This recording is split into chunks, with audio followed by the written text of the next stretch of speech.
So Terry, I gave the best lesson of my life about 15, 20 minutes ago. And I go to send that and I realized I never hit the record button. So I'm going to do it all one more time.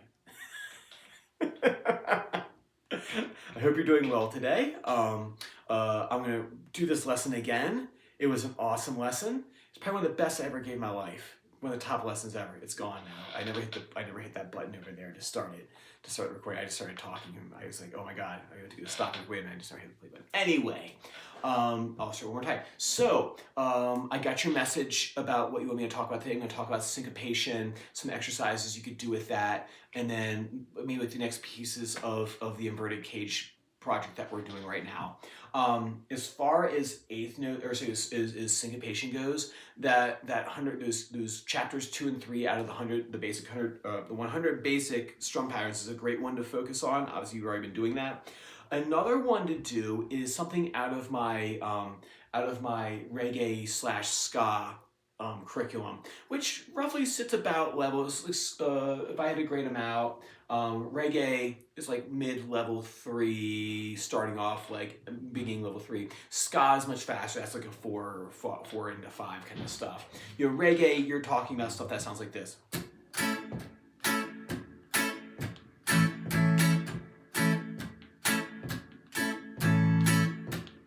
Right? And then ska is just a sped up version of that. This is my sort of rise is ska, but like stuff like Rancid and bands like that use the reggae rhythm, and then they just speed it up. So, but anyway, so this handout that I sent over to you is from that funk ska reggae curriculum that I have. What you're gonna do is metronome, right? The more you do the metronome, some of these exercises, you can do them in the car, right? So say, for example, if I were driving to work and I was sitting in bumper to bumper on 225, right? You put the metronome on 85, doing the eighth notes, and on the steering wheel, go 1 and 2.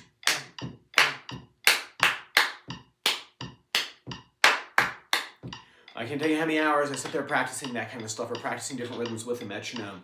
I wish I had a counter in my life where I could go, okay, I've practiced with a metronome, 30, 40,000 hours in total over the course of 20-something years, how many hours it ended up being.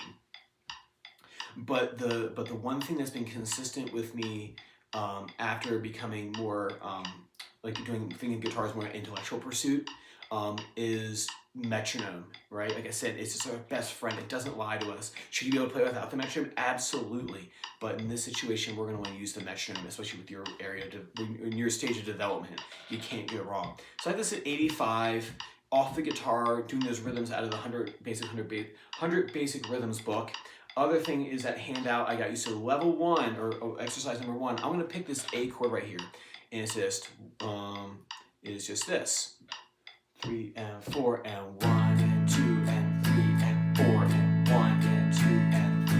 Making sure I'm rock solid with the metronome. We are tied together. And then 2 and muted strums. That's what this X's mean. It's just this. Same thing, I'm just muting the strings with my bar. Exercise 2.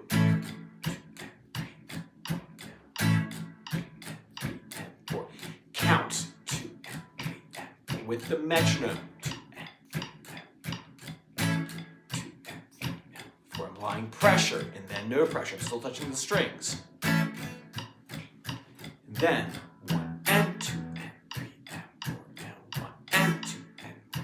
That is harder than it looks. That's why I don't give this funky 8th strum handout to students like before I give them the 100 patterns, because trying to get a muted strum on an upbeat is really hard coordination. It's like this on steroids, right? So you want to practice first this 3 and 4 and 1 and 2 and 3 and 4 and 1 and 2 and then 1 and 2 and 3 and 4 and 1 and 2. Keep counting 3 and 4 and 1 and 3 and 4. Then I'll do the 4. 1 and 2 and 3 and 4 and 1 and 2 and 3 and 4 and 1 and 2. See what I'm doing there is I'm taking patterns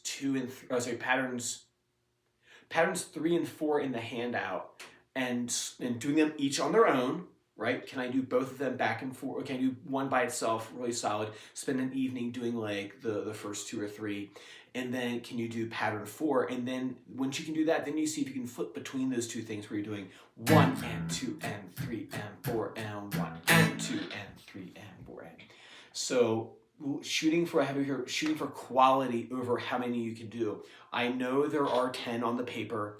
Can you do 1 through 3? Awesome, right? If you can do 1 through 3, awesome, then do 4. Don't try to do all 10 and then go and have them kind of so-so. Have 1 through 4 rock solid before you even start messing with the other ones, right? Like all this other stuff, these books are not reading books. They are technical manuals, and anything that's a technical manual, as you know, you can read 1 page and like get like, you know, a lifetime of study out of 1 page. Cool story about that I have later on.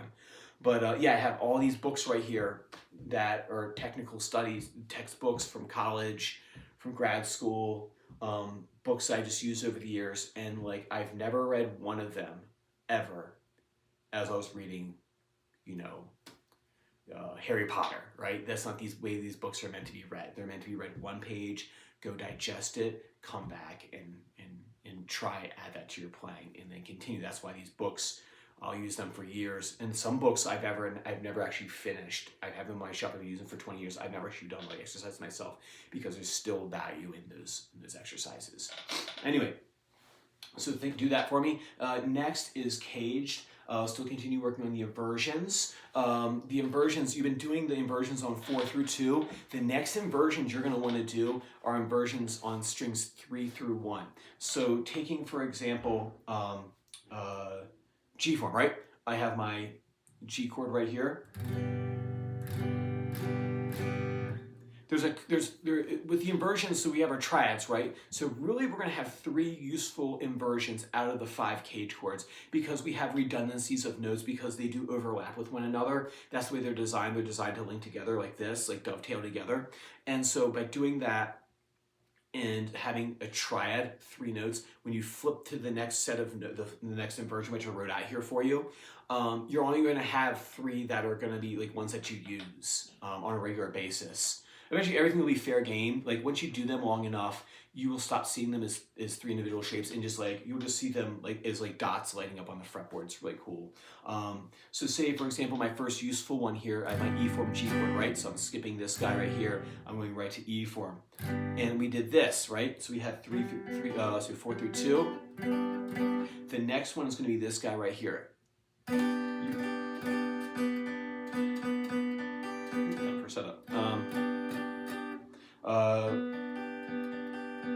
So there I have my first inversion G chord because I have my B here in the bass, in the lower note.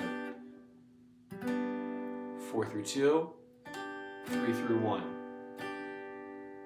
Next one that I'm going to have is this guy right here, the one with the D in the bass.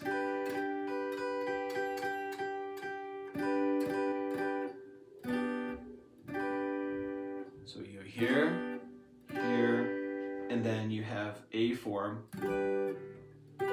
So really when it comes down to it, E form, D form, and A form are the most useful for cage 3 through 1, 4 through 2.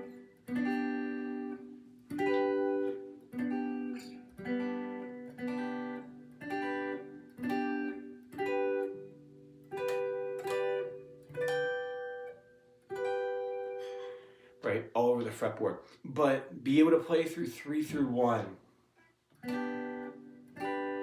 in the key of G all over the fretboard. Right? So have that, and then what I would do as far as, I'll jump to 3 real quick and I'll come back to 2. Is number 3 fretboard knowledge, being able to play the magic triangle C over the fretboard. Right, and then can you take that cage chord? Oh, there it is.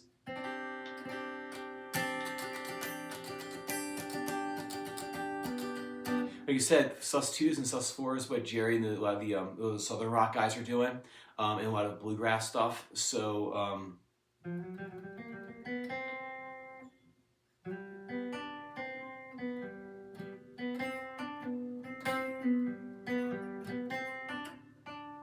so there I'm using inversion, right root position.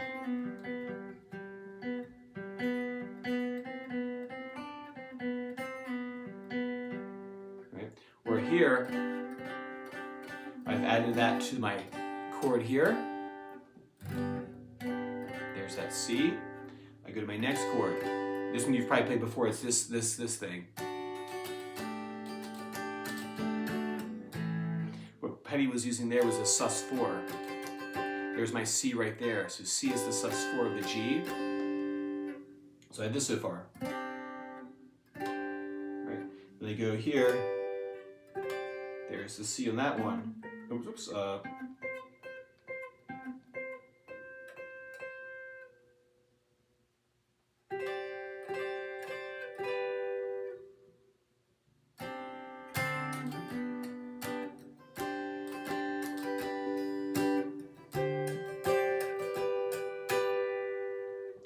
Now, to go back and actually practice this, what I would do is like maybe like just like a simple G chord backing track, or like maybe one that you could use. They have like these ethereal backing tracks that we use, like a lot of praise and worship uses them, or people doing meditation will use them. We can also use them for guitar because they're just like only one note, and you can practice all this stuff over the fretboard. Like I said before, that like when working on individual harmonies, like if you want to do G, you should do G across the fretboard.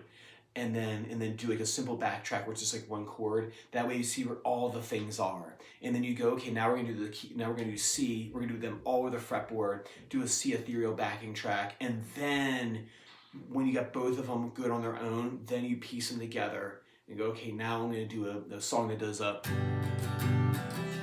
and then now you can do it doing,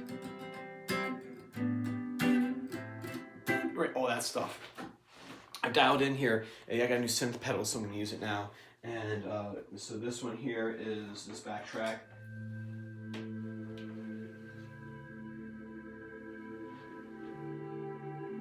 Let's see what tone do I want to use. Let's do this. These are my fancy pedals.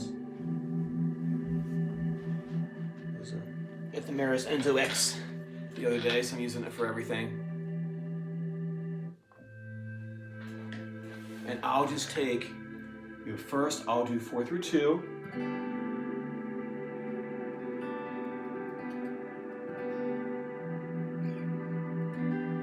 C form, A form, right?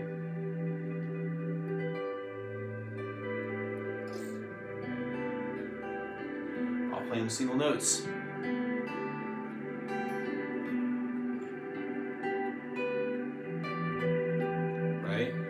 Single notes on the 3 through 1.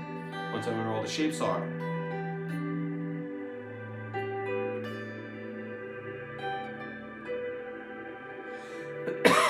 And then I'll add the sauces to it.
So what I did there was I did the cage chords as single lines, so it was, I'm just adding the sus4,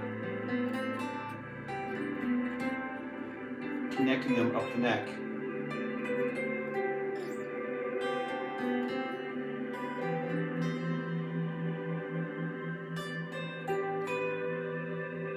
I soloed that way, it'd sound like this.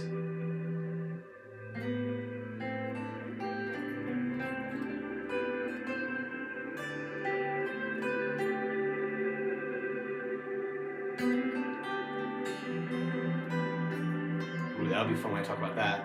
I like that stuff.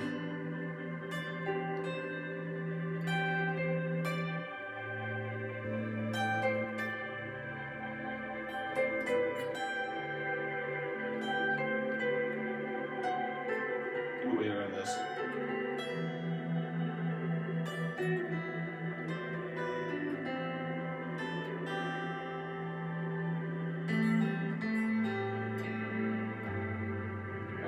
Well, anyway, so hours of fun with that. Oops, so what I'd like you to do is just do 4 through 2, and then 1 through 3 in groupings, string groupings of the cage inversions.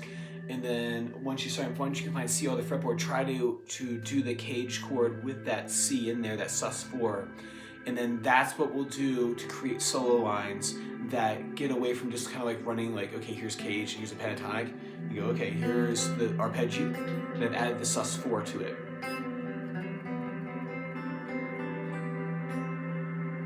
Connecting them.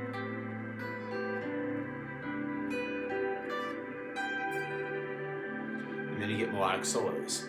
Awesome, man, work on that for me. Like I said, once you have some questions, fire them over to me. Don't feel like wait for them back in town. Like I said, whenever you want, I'll get them in my inbox as soon as I walk in next Monday. I click the startup button, and I'll see all the stuff I have to catch up on. All right, man, well, have a great couple weeks. I'll see you when I get back.